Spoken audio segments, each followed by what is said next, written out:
Do you like having no recoil? Are you a fan of technology? Can I have your number? If you answered yes to any of these 3 questions, Dokkaebi may be right for you.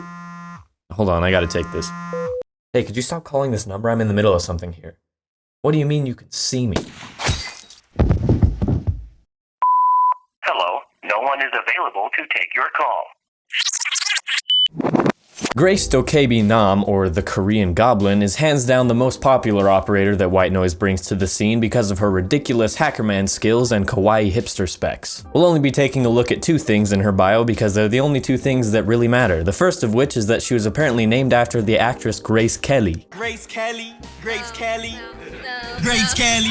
We'll get into the other thing later when it's a bit more relevant, but for now let's get into what you actually clicked on the video for. The Korean Goblin, I'm going to make that nickname stick if it kills me, is a 2-speed 2-armor support attacker with a hipster aesthetic and an iPad. Starting with weapons, you have a choice between the MK14 EBR marksman rifle or the Boss G 12.2 double-barrel death machine as your primary weapon. If you have the accuracy and reaction time, you'll definitely have a great time with the big-ass overpowered shotgun. With a whopping 125 damage, you're guaranteed a one-shot down at close to even medium ranges. Just be sure to make all 2 of your shots count before you have to reload or switch to your secondary. Seeing as I have neither accuracy nor reaction time, I prefer the beam rifle from Halo. Given the nature of Dokkaebi's ability, which I'll go over shortly, it makes sense that she would have a ranged weapon to use so she can keep her distance and harass the enemy team. What doesn't make as much sense is that it has virtually no recoil, so you can pretty much spam shots at your enemy until there's nothing left of them but their cell phone and about an ounce of salt. Clocking in at 60 damage with 20 rounds, this gun is a beast at medium to long ranges, but up close and personal it may not be the best choice because of its single shot firing. Don't worry though, Dokkaebi has an answer for that too. The C75 is a dope little secondary, but iron sights suck more dick than a crack addict who is also a prostitute in their free time. You're much better off with the SMG-12 so you can actually see what you're shooting at, and with a fire rate of 1270 rounds per minute, there's a very good chance you'll get a lucky headshot if you're shooting in the right direction. In fact, I use this gun as a primary a lot of the time without really feeling that I'm at a disadvantage, which is saying something because I'm not very good in general. You can follow me on Twitch if you want to see just how not good I am. See, it was an insult over top of self-promotion, so that makes it okay. 28 damage doesn't seem like a lot, but with the amount of bullets flying at your enemy in a matter of seconds, that shit adds up real quick. The C75 is higher damage at 35, but with a slower fire rate of 1,000 rounds per minute, and naturally it has a smaller magazine of 26 as opposed to the SMG-12's 32. So really a lot of this is personal preference and depends on your style of play, so you're free to disagree with me on what gun is better as long as you know that, well, you're wrong. Now onto the meat of the Korean Goblin sandwich, abilities. You can use your special tablet to hack into defenders' phones, causing them to vibrate until they turn them off. This can be useful in finding roamers and getting the jump on them while they're texting, or even just as a distraction to get an enemy to move out of their hiding place. It's usually best to wait for your team to get closer to the objective before you start using this, so you're not missing any opportunities to sniff the defenders out. I like to play cautiously with Dokkaebi, staying towards the back of my team and calling up the defenders when I feel like saying hello. You could also play it very aggressively, activating the phones right away and quickly moving into the objective, but doing this makes it a bit harder to use the second part of your ability, which is hacking the defender's cameras. After high-fiving a roamer in the face with your shotgun, you'll notice that they drop their iPhone X on the ground next to all the salt I mentioned earlier. Simply hold F or whatever button it is for console plebs and you'll hack into their database, giving you and your team access to all of the defender's cameras. It's best to have a look immediately after hacking so you can gather all of the available intel before the defenders notice you're in and shoot out the cams. Are you triggered? Because most people seem to completely lose their minds when they see this, but to be honest, I don't think it's that bad. Hacking the cams can certainly give you a big advantage, yes, but it's also not that hard for defenders to just shoot out the cameras that are above them, or even just stay out of sight of their own cameras because they aren't in every single room. That being said, having my mom call my phone when I'm in the middle of flanking the enemy is a bitch and a half.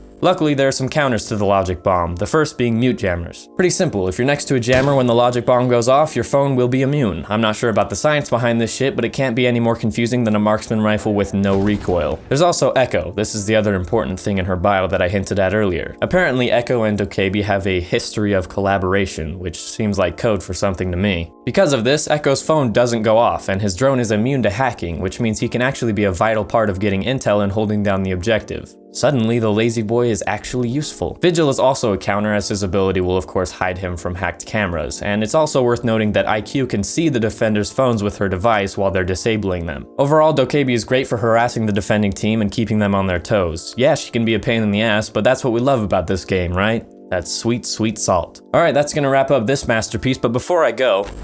Wait, what's happening?